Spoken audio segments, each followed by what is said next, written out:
Hey everybody, if you've been in the WordPress space for a while, you know that so much of the product experience that people experience is filling out a bunch of settings, like going through a form, clicking this, clicking that, and often not even knowing what's going to happen on the other end of it. That's the way it has been in WordPress for a really long time. Things have been changing quite a lot. Things are getting a lot more visual oriented.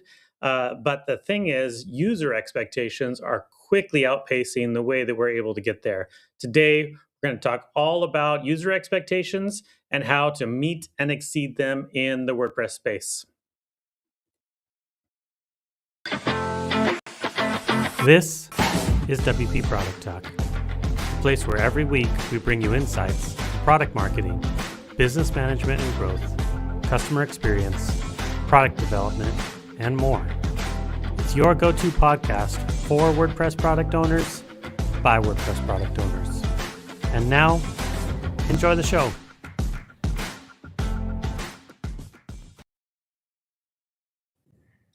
Hey everybody, I am Matt Cromwell from WP Product Talk.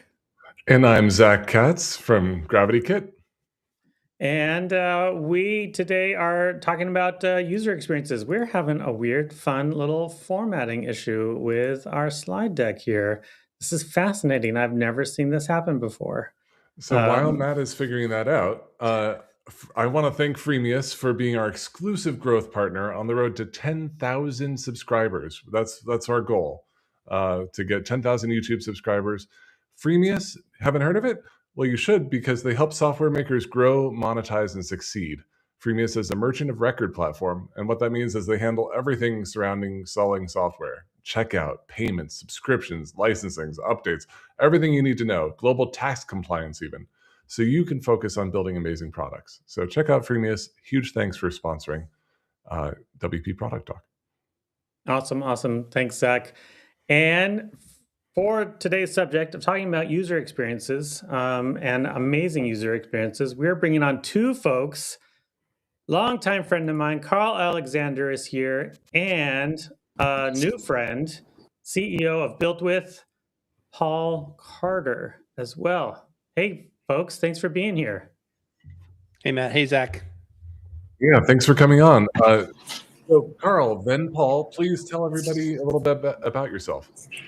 Oh my goodness. I don't know where to start, but longtime WordPress developer, freelancer, love basically building crazy things, which is what I'm doing with Emir. I'm working on Emir, which is bringing serverless technology to WordPress and the PHP space. I think that's a good short explanation. All right, Paul. So my name's Paul Carter. I've been in the web hosting and SaaS space for the last couple of decades. Most recently, myself and my two co-founders, Justin Mazzi and Josh Priddle, were at A2. And after leaving there, after the sale recently, we founded BuiltFast, which is sort of a modern web hosting company focused on best experience for WordPress folks, as well as other hosting, traditional hosting. So this is appropriate for us. Awesome. Love having you both here. If you are watching right now on YouTube, then feel free to use that comment section and ask your questions. Any and all questions about embarrassing stories about Carl, I can answer. I cannot answer those questions about Paul, but we'll see how things go. Paul is much more respectable than Carl.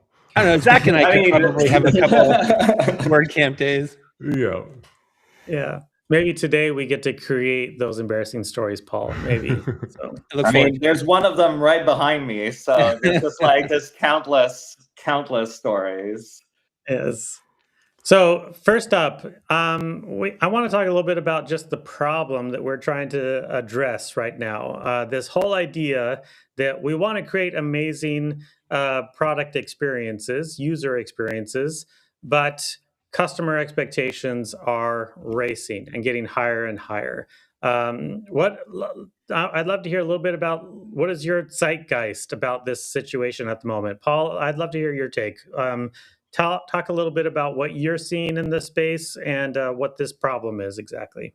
Yeah, I think one, you guys probably hear it all the time, but AI alone is accelerating everything so fast.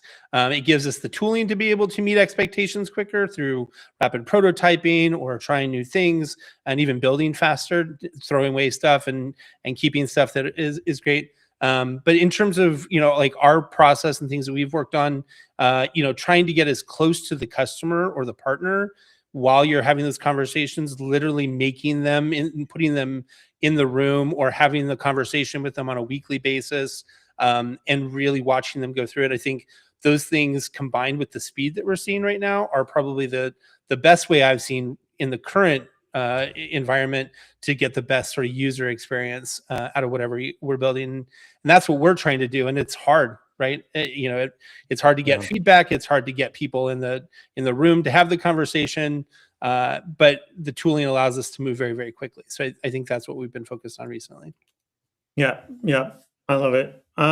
Carl, what's your take? Are you facing the same thing? I mean, Ymir is a very different product, not very customer facing overall, but like, what's your take on this situation? I mean, so you've known me a long time, and Zack too. Like Zack, a funny story. Zack, so the domain's like emirapp.com, and Zack was like so frustrated I didn't have emir.app that he bought it for me and transferred it to me. I got so mad.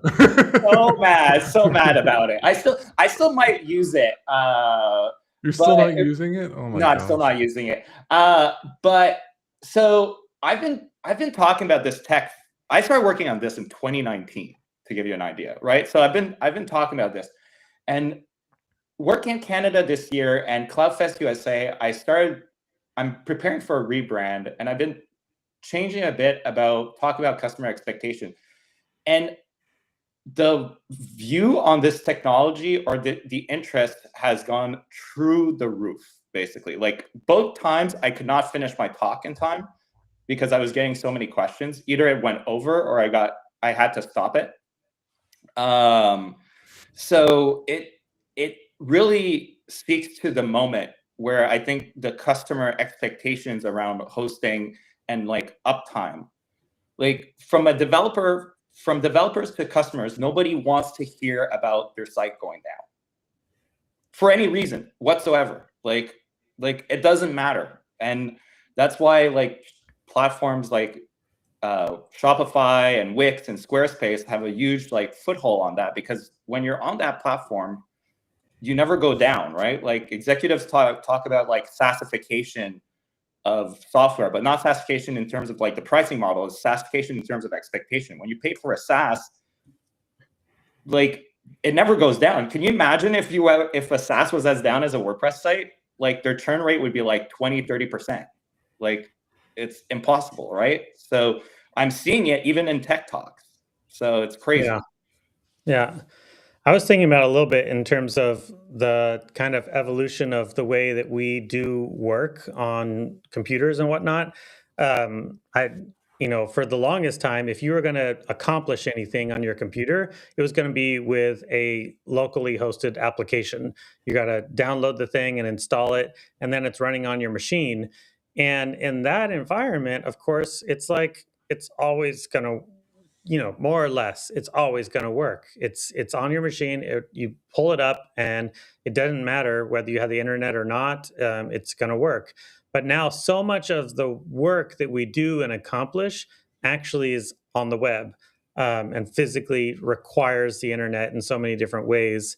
And folks' expectations, though, have stayed the same. They're still expecting to have a desktop-like feel and a desktop-like stability, even though they're depending 100% on gigabytes of data going through there all the time. I think of like a platform like Figma. I could never comprehend something like Figma existing for me like 6-7 years ago. Actually, it did launch, I think, 6-7 years ago at this point. 10 years ago, let's say. Doing Adobe Illustrator and whatnot was the only way to get that kind of work done. And now you can do all of that in the browser. It's insane. And they're expecting more and more those types of experiences, I think. I don't know, Zach, what's it make you think about right now? Well, In terms of 10 years ago, GravityKit's 11 years old, turning 12 this year, and that's a long time, right? And the difference between the customer expectations then and now, it's exponentially. People are, I think, frustrated by the level of customization that's required to get something done. And so GravityKit has a lot of settings, a lot of configuration. You drag and drop fields, you configure the field layouts. It's like a little page builder for Gravity Forms data. And people just want solutions. And they also want powerful applications at the same time. And GravityKit can do that, but it still requires way too much customization. And so internally at GravityKit, we're talking a lot about how to provide solutions rather than how to provide explainers for how to build those solutions. Like, we want to make it easier for people to get from I've bought and installed your plugin to I am done. And reducing that is really, I think, the goal of should be the goal of all product owners at the moment, because we are under threat from AI and under threat from Shopify and Wix and Squarespace, who provide simpler, even if it's not as thorough, implementations.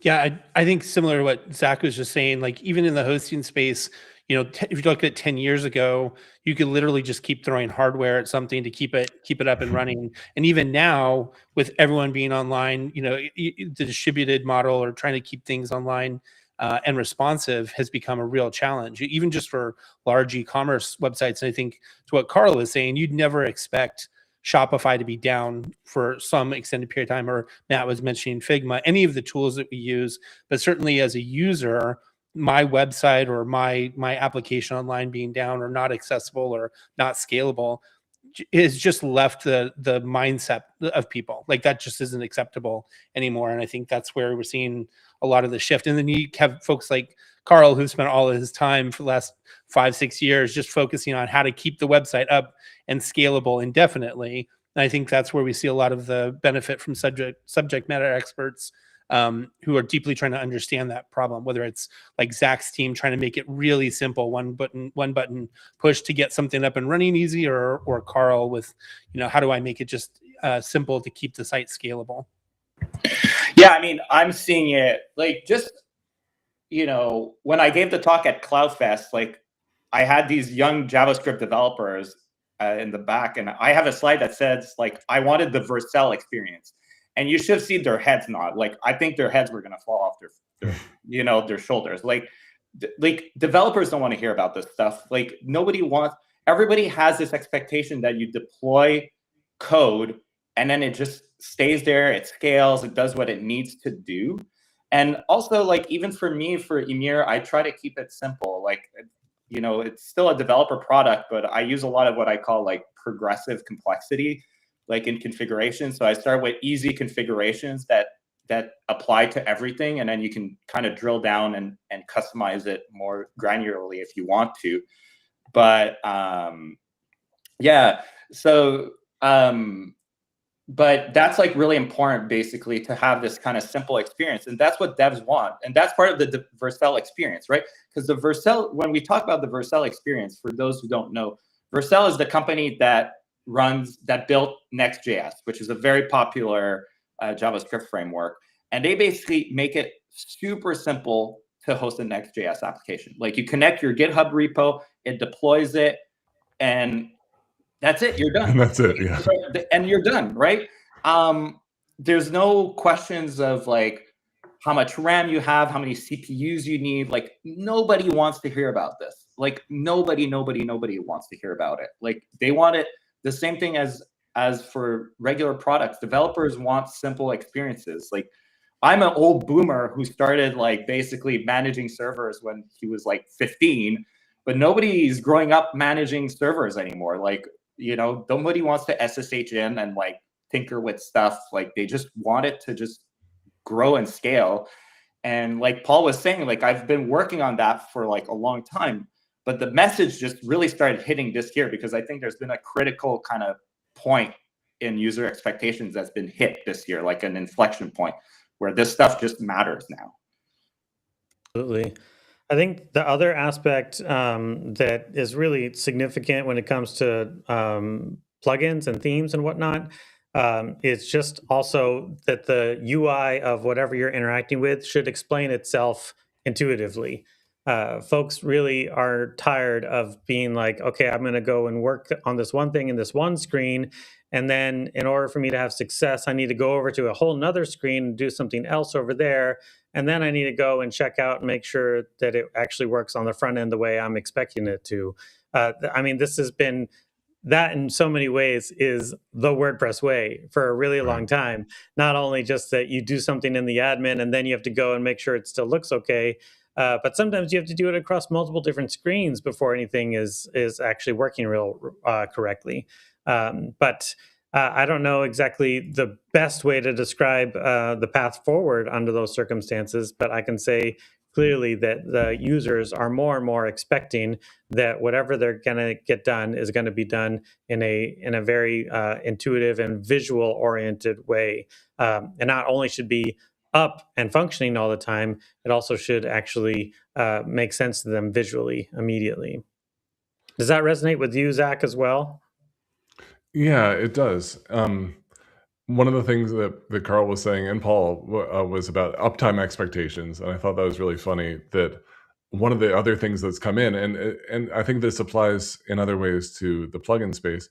While expectations have increased in surrounding uptime, the understanding that when Cloudflare is down or Amazon is down, it's okay.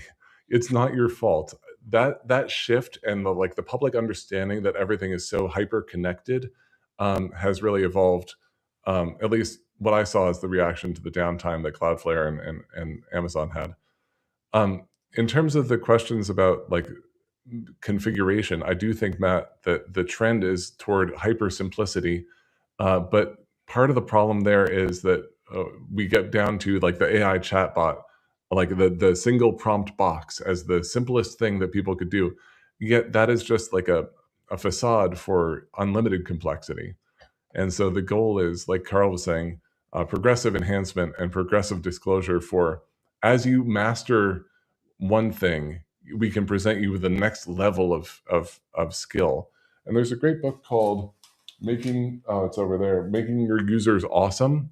I think it's the main title is Badass, Making Your Users Awesome. It's all about this, where it's like your job as a plugin owner, as a product owner, is to guide your users toward expertise progressively. So it's not like, okay, you're going to go from being afraid of heights to bungee jumping.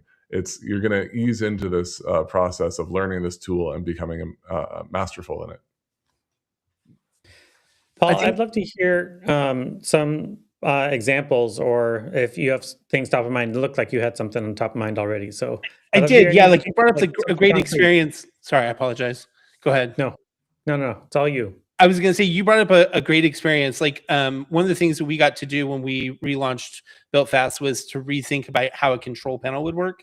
We're all sort of very familiar with the primary control panels that are out there. They're very task focused. Let me find the button that does the thing I want it to do, and then I'm going to do that thing in here, and then I got to go over here to this other button to do that thing.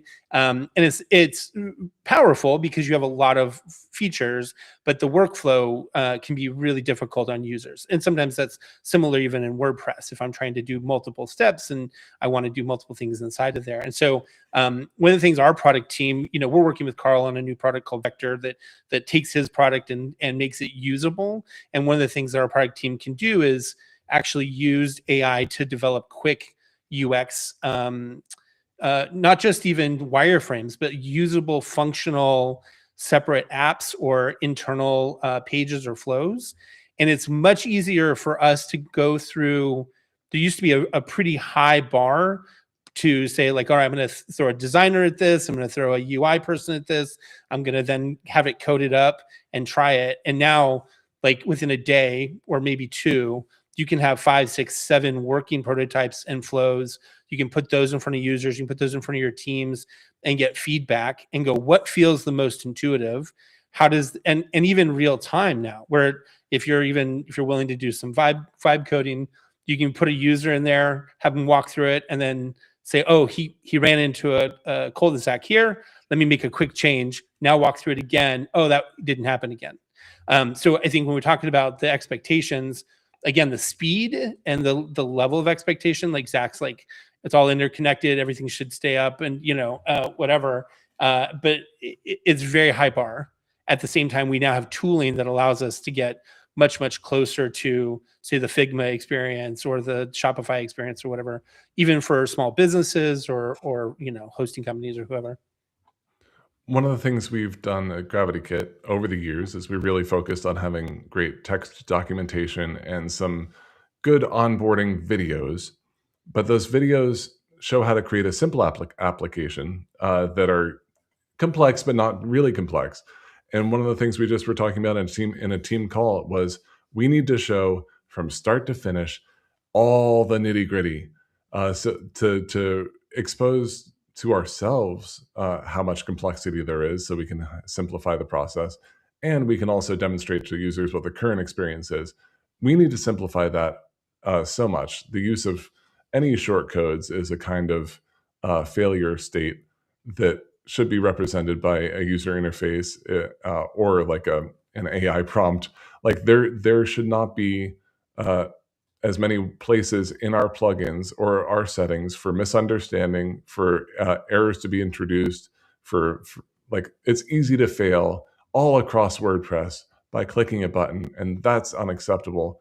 And I do think that when you can just say to ChatGPT, that's not working, fix it, that's where the user experience has been shifting so much, so rapidly. Like, why is Google so bad? Why can't I just ask it a question and get an answer like ChatGPT? Like that same question people are asking across WordPress. Why am I having to do all this stuff? And how can it be simpler? And like, how can I get out of this as soon as possible and just get what I want done?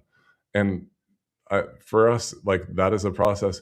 I don't think there's a single answer. I think it's every episode of WP Product Talk where we talk about onboarding, we talk about marketing, 100%. we talk about like user accessibility, we talk about like all the different aspects of running a business are going to be coming into play here as people expect more and better from their web experience.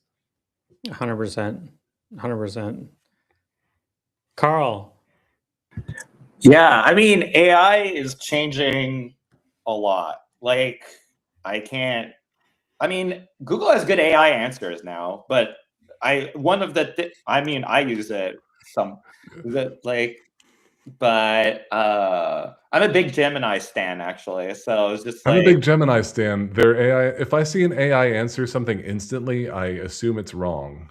I mean, but the AI stuff is hard. Like, I talk a lot about, we're talking product, but on the marketing side, it's decimating everything. I didn't do that much content marketing, and I'm like, I don't feel I missed out, it's like, because I don't know if it matters. Like, I feel like having the community and stuff like that matters for products and stuff. Like, for user expectations, they want to talk with somebody. If if AI can't solve it, they want to talk with someone. I think support's as important as ever. Things like that. But yeah, it's like, it's really hard. Like, you can solve so much that way. Well, yeah. Let's talk about that a little bit, because Matt, I'd love to hear your thoughts on this. Like, one of the things we're considering is, as AI is taking more and more support responses, maybe we bring on some phone support, or we bring in like a tier 2, tier 3, one-on-one like Zoom calls. Like, how is AI shifting the customer expectation of support? Yeah, I'm sure Paul has some good thoughts on this too. I mean, the whole aspect of how AI can benefit the customer support environment, I think it's something we've talked about on the show quite a bit. And I do think that AI is a good way to provide solutions to customers faster than an agent can. And if you're not trying to make sure that your AI is providing solutions to your customers faster, you're in the wrong business. Like, you have to do that. But I love the note that you brought in there too, Zach, in the sense that, like, sometimes folks don't care that your bot can give them faster answers. They just want to talk to a human. Like there is this aspect in which they don't actually want a fast resolution. They want to feel heard. And that's just never going to go away. So bringing in an intentional, like white glove feeling of like, our bots can help you, so you should use them as much as you can. But if you really need somebody to kind of counsel you through your hosting problem, we have some folks available to you. I think that's a nice hybrid approach for sure. But especially in the hosting environment where essentially they own the whole environment, AI can go to town. Like if you have like a simple thing like, for example, an SSL certificate just gets borked on renewal in one way or another. The hosting environment, it's just like AI should be able to be like, oh yeah, let me renew that for you right now. You don't need to have a person to like interrogate you for 5 minutes over live chat to figure out whether or not it's an SSL certificate or not. Yeah, it's an SSL certificate. Renew the damn thing, like right now. Like that's not hard. That's not rocket science anymore, and it doesn't require a person. And the person who does that kind of support, they don't enjoy that kind of support. They're just like, oh my gosh, here's like the 3,000th SSL renewal thing that I've had to do this week. That's not an enjoyable work environment to have. So I find support technicians are excited by AI that solves the dumb support, and are really motivated to help people at a higher level. So that hybrid thing I think is ideal. Anyway, I don't want to steal all of the insights that Paul has in the hosting environment and AI and support, but that's been my experiences too. So yeah, I couldn't agree more. I think it's a stepped process, right? Which is that if you build the product well at first, by meeting those expectations, you just generally have less support coming in. But I've also seen now that AI is out there, you see some people clumsily trying to cram AI as the frontline agent, and that just, it's like calling a 1-800 number for support when you desperately need it. If you're calling the 1-800 number, most people now have probably done some level of due diligence, or it's not obvious that it needs to be, they can be fixed easily. And so the last thing you want to do is put them through 15 variations of like press 2 for so and so. And same thing on AI chat. Now, what I do think, and this is where I think you're 100% right, is similarly to developers who are using AI, if you put a tool like AI and someone who doesn't know how to code in their hands, they might get some stuff done. But really putting AI into a subject matter expert's hands, a developer that understands, you turn them into a ninja or a monster in terms of producing. It's the same thing for I think our agents, right? So you'd have fewer level 2, level 3 agents versus these level 1 agents. And by default, you bring it up an account, it immediately does the scanning, it can parse the information, it can pull out the relevant information, so the agent doesn't have to spend 10 minutes reading a response or talking to the customer up front. It can automatically do a lot of that pre-work. And then you get to do the thing that it really, like you were saying, Matt, that humans really enjoy doing, which is, I just want to help. I want to solve this problem for you without frustrating you or frustrating me doing the menial tasks. And I think that's where, if you can get it right, the AI does a phenomenal job of coming alongside support people. 100%. I'll add one more thing, that I also do think the hosting environments, SaaS applications, they have the benefit that they own all of the code and can control that environment basically 100%. WordPress plugins and themes are distributed. It's a lot harder, but there's a lot of really smart folks doing a lot of things to try to bring the support experience into the WordPress admin. And as we build out our MCP for WordPress and the core AI team is building more AI into WordPress core itself, I think that's going to empower plugins to have a lot better access to the environment that the customer lives in, and to be able to provide a lot better support in that environment. That's one thing we were doing at Stellar WP, is putting the support into the WordPress environment with the benefit of AI being able to provide a lot more context than what the user is saying purely in a little chatbot. I think that that's also the future for WordPress products, because it's been our Achilles heel for too long. We can't see their environment. We don't know everything about it, and the customer doesn't know how to explain what's going on in their environment. They often don't even know where their system info is in order to provide it to you. So having all those things at your fingertips is something that's going to become more and more common, more and more normal for WordPress plugins too, I think, going forward. Yeah. I mean, oh my God, I have so many thoughts. First, I want to shout out to Zack, my co-host, for saying, like, I think I agree with him. Legendary human support, I think, is critical. I think that's why I want to. Yeah. Zack Stepek writes, wholeheartedly believe that the way to stand out is to provide legendary human support as fast as AI can without the AI fluff. Yeah. I mean, I also believe in like this idea of community and people helping each other out and like having things escalate, like keeping that human stuff. One thing I was thinking about, and I had kind of terrorizing thought about as you were talking, Matt, is what if we get the chat bot problem that we have with the admin notifications? What if every plugin has a freaking chat bot in the admin?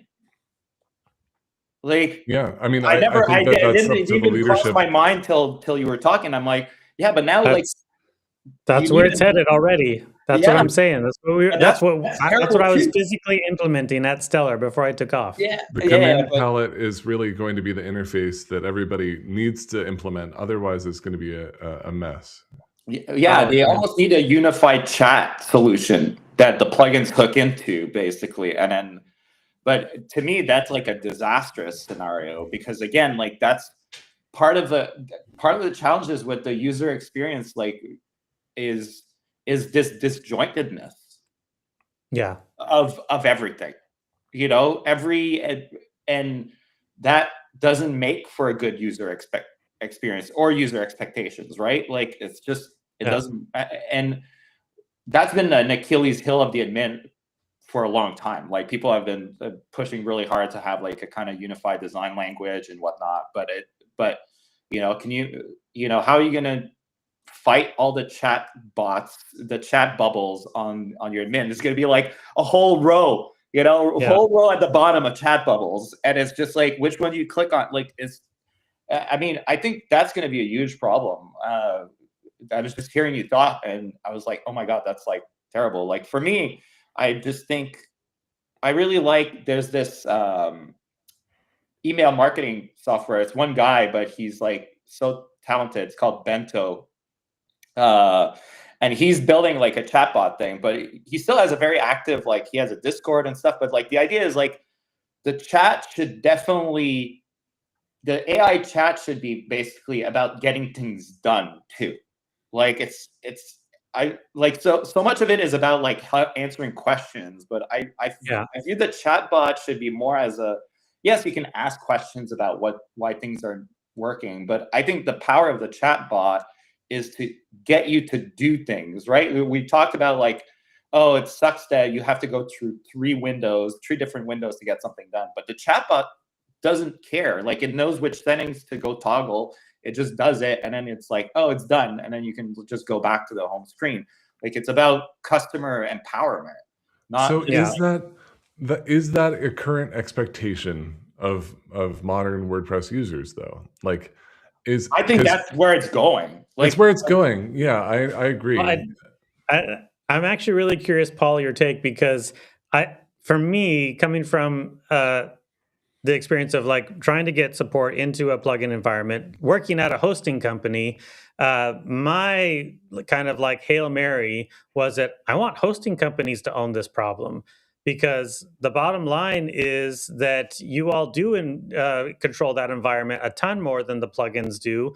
And often, unfortunately, sometimes the customer is going to reach out to the hosting company for support, and the hosting company is like, oh, that's a plugin, that's not our problem. and that just ends up being also a terrible experience. You know exactly where I'm going, Paul. I'd love to hear your thoughts. Yeah, I agree. Like the worst thing for a customer is to say the agency says that's a hosting problem. The hosting company says that's an agency problem, and then the customer's left to go like, I don't know where to go now. So that's the worst case scenario. And a lot of times let's go back to the support, the superb support piece, which is no one wants to take responsibility. The agency doesn't want to mess up something in the environment, and the hosting company doesn't want to screw something up in the plugin and be responsible for fixing it. And I think again, this is where real-time triaging using AI tools in hand with an SME means that they can go like, oh, it could run a bunch of tests, it could do a bunch of stuff, and pull back a lot of data that would have not been available. It's interesting. Carl has been working on some logging stuff for us, and just having access to that real-time stream of data will make us be able to troubleshoot problems on the platform infinitely faster, right? And ultimately, we can apply AI or other types of things that will either proactively or dynamically give us like, oh, this has been seen before. This is probably your solution.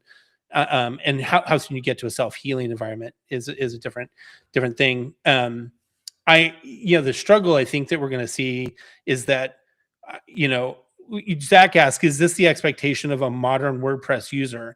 I think the answer is that we're losing some of the people off of WordPress because they go, oh, my friend's using Shopify, or my friend's using this other Wix, Weebly, whatever the other thing is, and I never have that problem. Right? Yeah. They have the full control of it. And so they go, WordPress was and is hugely powerful and hugely dynamic. But if you can't meet the user where they're at, they will find another solution. And I think that's where we've been struggling a little bit, honestly, in those areas.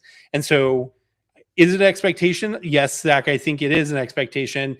I don't think that they think it's going to get solved fast, and that's why we're losing some of those users off to other platforms right now. Yeah. What do you think, Matt? I'm going to do another little tiny spicy poke at the hosting guy. I think, and part of the reason why we have that dilemma where it's like, oh, I'm on Wix, I'm on Squarespace, it's all roses over here, and WordPress is all like, oh man, things are broken. It's because of at the end of the day, kind of like the false promises that the managed WordPress hosting environment promised. If you're going to be on managed WordPress, you're going to pay a little bit more. And that's because we're going to manage your WordPress for you so you don't have those problems. But the truth is, managed WordPress has just become basically like more or less updating your plugins, maybe at the best, we'll let you know if there's a new PHP version that you can upgrade to. It's not at all what it was ever intended to be in the first place. Again, just poking at the hosting guy. not to turn on my brethren, but I would say that I would agree 100%. I think one of the things you see in the hosting space right now is this race to the bottom, where plans are $1.99 a month, or managed WP is $4.99 a month. And and realistically, at scale, you're not going to be able to provide the level of support that a quote unquote managed environment will be able to provide. Right? When you say managed, you're talking about somebody helping you do. I mean, maybe it's automated in some way, but you're expecting that somebody can help you when you run into a problem. And so I've worked in other hosting companies over the years. I've been through a number of them, and what ends up happening is that you lose customers off to price, and they care less and less about the actual service until the service becomes so bad that they go, it doesn't matter how cheap you sell me this product, I'm going to go spend it somewhere else. And then now that's why you have some dedicated hosts who are $35 to $50 a month for a website that is, 3 pages, 5 pages on a hosting thing. It's not about the need of the requirements of the resources of the site. It's about the fact that they want to pick up a phone and get someone on there that knows what they're doing when something doesn't work. And so I think we're in this, they're in this push-pull, like where you can't sell something that cheap. It's a marketing ploy to say it's managed when it's not really managed, but the end user doesn't really know that, right?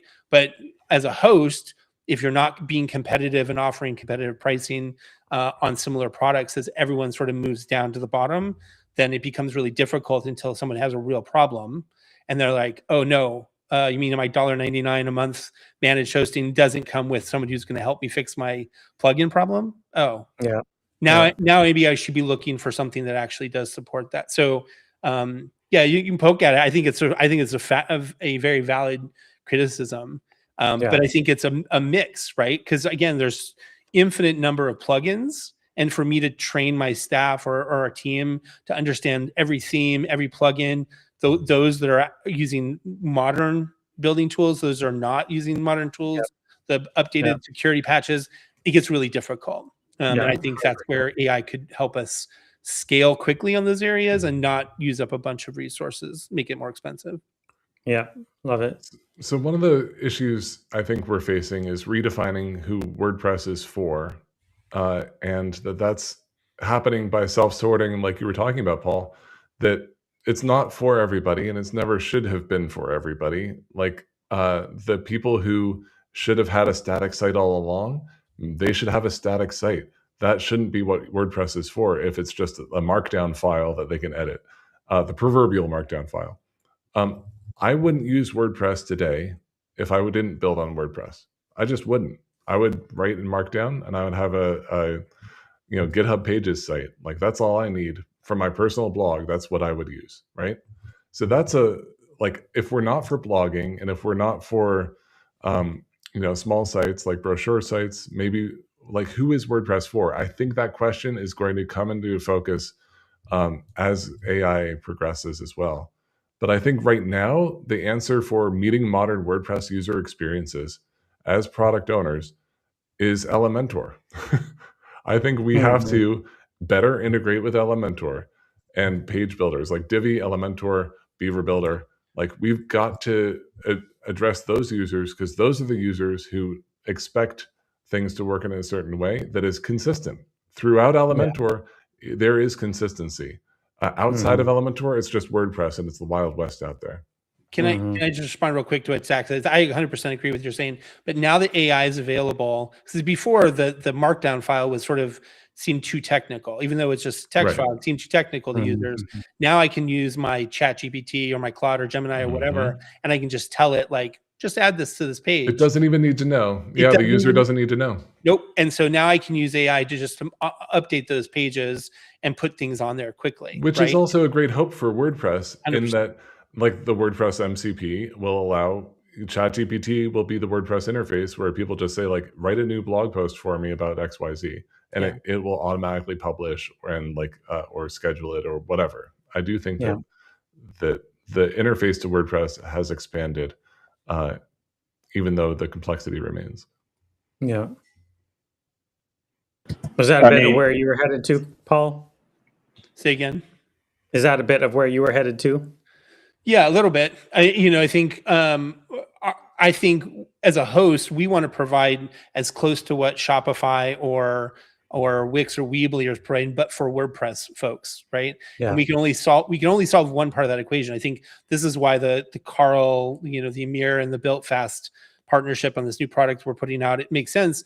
He deeply understands the scaling part of it. We deeply understand the product and the user and the support side of it. But at the end of the day, what we're trying to accomplish is making WordPress that sort of click button and scalable, right? Because and again, we're on the hosting side, so less on the theme and plugin, but there's the same kind of thing where Carl can talk. Carl, you should tell the story about the worm guy, because it's the best story ever. But normal users don't need or want to know about the hosting infrastructure either. They don't, even less so than how to update their page. They care less about the infrastructure side of things. So we have the same problem on the hosting side. Trying to provide that same infinitely scalable but still easily approachable environment. Worm guy, let's go. Okay, worm story. Yeah, so that was at WordCamp Canada, and basically somebody came up to me and he was talking about this WooCommerce site, about this farmer who sells, believe it or not, $100,000 worth of worms per month. Per month. Worms. It's a lot of worms, but his site goes down all the time. Well, not all the time, but the person managing the site struggles sometimes to keep it up. And he's like, I'm just a simple worm farmer. Like, I just want to sell my worms, and I can't, you know? And this isn't a dig on like, oh, they should go to use Shopify, because Shopify has limitations. Shopify doesn't let you sell worms here is okay, but there's like gray market stuff, and You probably, there's some probably international trade bans on worms. I don't even like to think about worms. Yeah. Yeah, exactly. Yeah. So, but there's a reason why I think WooCommerce has a bright future, because it's like there's not a lot of alternatives to Shopify if you can't sell on Shopify for some reason. But it doesn't change that. Again, it goes back to this expectation of like, why can't I do this thing? And every marketing executive knows it. Every person knows it. Like, I've talked with marketing executives from all the big hosting companies. Like, they know it. They don't want to. The last thing they want is somebody to go on Reddit and say like, don't use WooCommerce, don't use this, because like it just falls over the minute I have like my lightning in a bottle moment, right? Like, I make it to the front page of Reddit, and it's like, you know, that's like their lightning in a bottle, and then their site goes down and they don't even know why, and they're like, what's going on? Like, oh, CPU's this, what is going on, you know? And it's just, to me, Tell us that you got the Worm Guys website running, Paul and Carl. Did you guys get it going? No, it's not. I know who hosts it, but it's just and he's brilliant, but it's just, the story's so good because it talks to this user expectation thing. Yeah. Where it's like, and the thing is it's the same thing with developers now. They're like, what's a PHP worker? Why do I need to care about how many workers I have? Like, what is this? Like, it's all gone. Like, it's not like, and I think that's a transition from like the nerd culture. We've won. The nerds have won. Congratulations.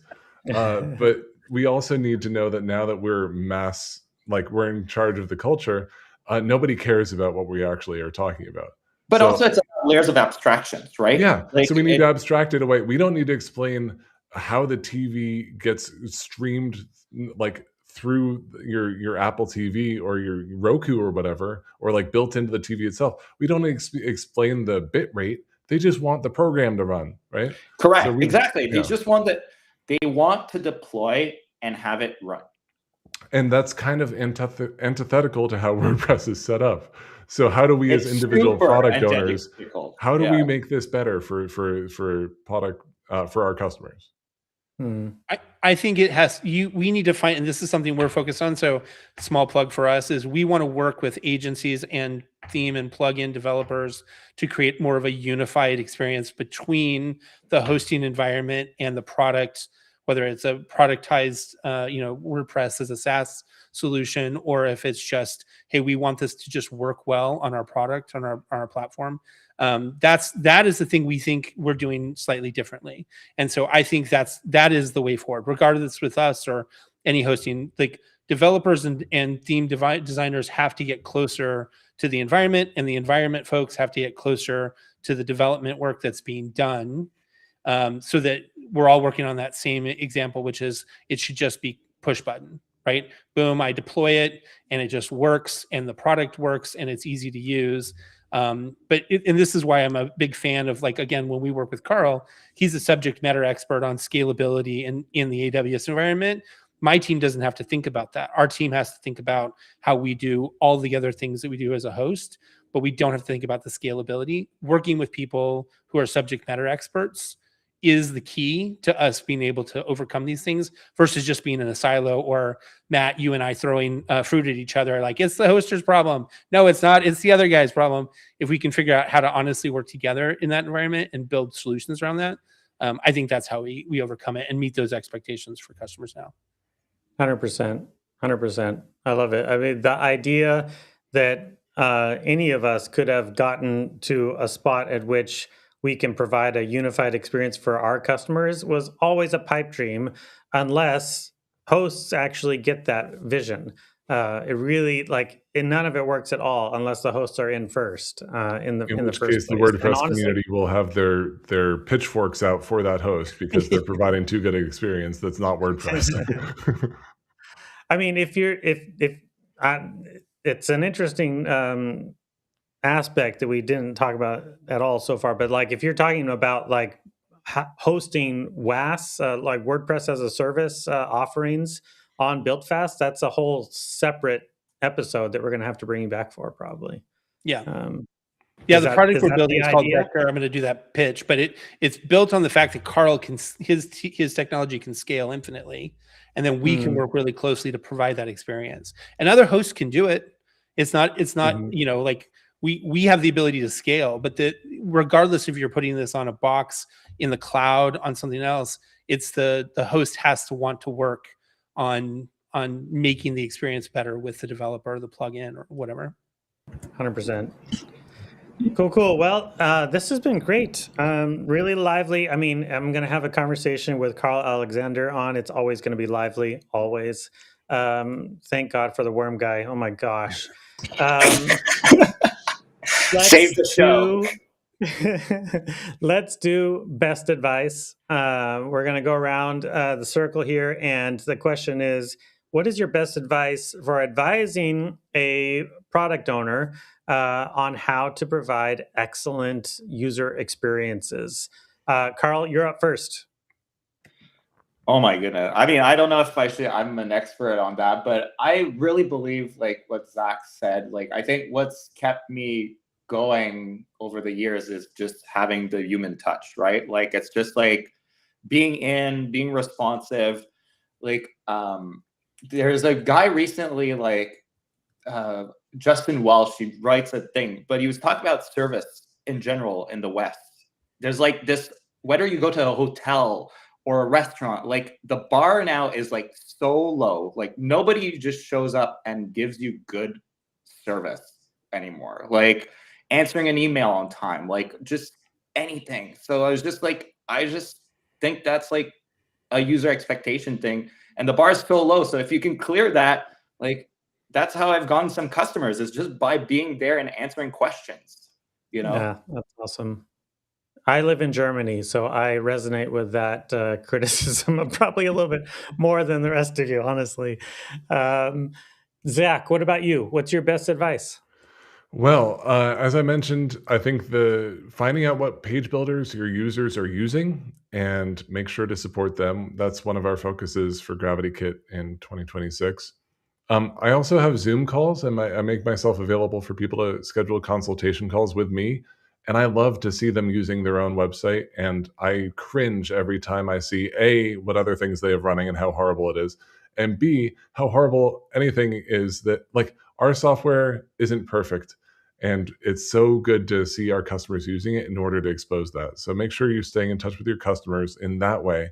And like Carl was saying about support, one of the best things for user experience, if somebody requests a feature years ago and you implement it, email them. No matter how long ago it was, they will be so surprised and thrilled. The little moments of delight is where it's at in terms of I absolutely support. love that advice. Yeah, absolutely love it.